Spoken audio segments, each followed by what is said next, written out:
সুরজিতের গল্প কবিতার আসর থেকে নিবেদন কবিতা, কলমে সুভাষ মুখোপাধ্যায়।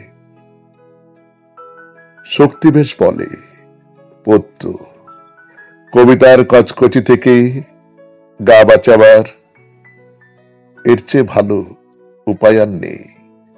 কবিতাকে পেঁয়াজ বললে অনেকেরই সূচি বাইতে লাগবে, কেননা ওর সঙ্গে প্রায় জড়ানো থাকে রক্ত মাংসের একটা আষ্টে গন্ধ।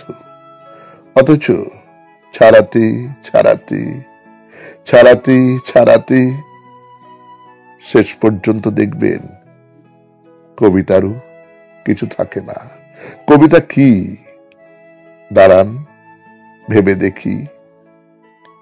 প্রেমে পড়া ভীরু হাতের গোলাপ, বনের গায়ে ফিনিক দেওয়া ছোনাকি, মিছিলে গলা মিলিয়ে গান, দূর থেকে কমরেড বলে চেঁচিয়ে ওঠা,